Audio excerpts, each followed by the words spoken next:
दोस्तों नमस्कार। आज हम बहुत ही महत्वपूर्ण टॉपिक पर बात करेंगे, सिल्क रूट। सबसे पहले कि सिल्क रूट क्या था।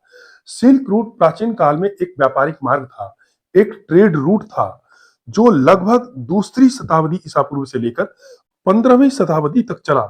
सिल्क रूट सिर्फ एक रास्ता नहीं था, बल्कि पूरा नेटवर्क था जिसने भारत, चीन और दुनिया को जोड़ा। अब सवाल उठता है कि सिल्क रूट किन किन देशों को जोड़ता था।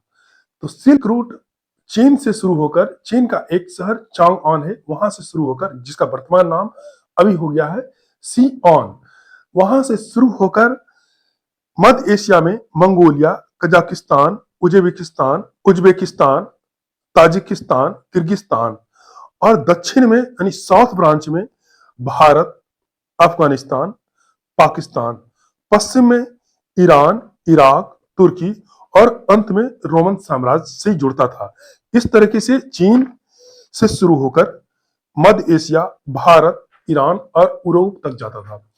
ये जो लोकेशन बताया गया है, उत्तर, दक्षिण, पश्चिम, ये चीन को मेन लोकेशन मानकर वहां से ये तय किया गया है चीन के दक्षिण, पश्चिम और पूरब में किन किन देशों से होकर के वो गुजरता था। इस तरह से अगर आप देखें तो सिल्क रूट मुख्यतः दो प्रमुख मार्गों से होकर गुजरता था। स्थल मार्ग, जिसमें से रेगिस्तान, पहाड़, पर्वत से होकर करके ऊंटों के जरिए ये रास्ता सफर होता था और उसी के जरिए व्यापार होता था।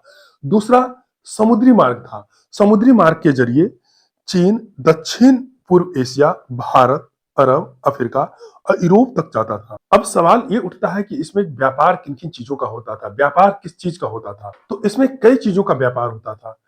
चीन से रेशम, चीनी मिट्टी, कागज, चाय, भारत से मसाले, कपास, हाथी दांत, कीमती पत्थर, मध्य एशिया से घोड़े, ऊन, अरब और यूरोप से सोना, चांदी, कांच, वाइन।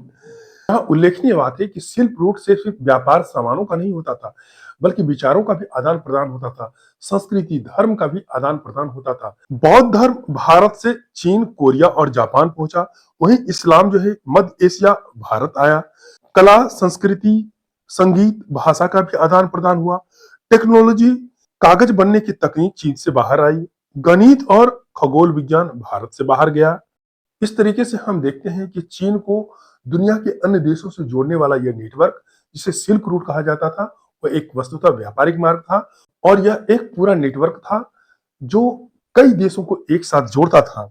इस तरीके से दुनिया को जोड़ने वाला यह पहला ग्लोबल नेटवर्क माना जा सकता है, जिसने भारत, चीन और यूरोप के बीच संबंध बनाए, व्यापार, संस्कृति, धर्म का प्रसार हुआ। और इन सबसे महत्वपूर्ण बात कि इस रूट को सिल्क रूट क्यों कहा जाता था, क्योंकि चीन से जो सबसे महत्वपूर्ण व्यापारिक वस्तु थी वो रेशम थी, और वहां की रेशम पूरी दुनिया में इसी मार्गों से होकर के जाता था। इसलिए इस मार्ग को सिल्क रूट कहा जाता था। वस्तुतः यह एक व्यापारिक मार्ग था और एक पूरा नेटवर्क था जो कई देशों को एक साथ जोड़ता था। ये जानकारी आपको महत्वपूर्ण लगी, हमारा वीडियो अच्छा लगा तो हमारे चैनल को सब्सक्राइब कीजिए, हमारे वीडियो को लाइक कीजिए, शेयर कीजिए और ऐसे ही तथ्यात्मक जानकारी के लिए हमारे साथ जुड़े रहिए।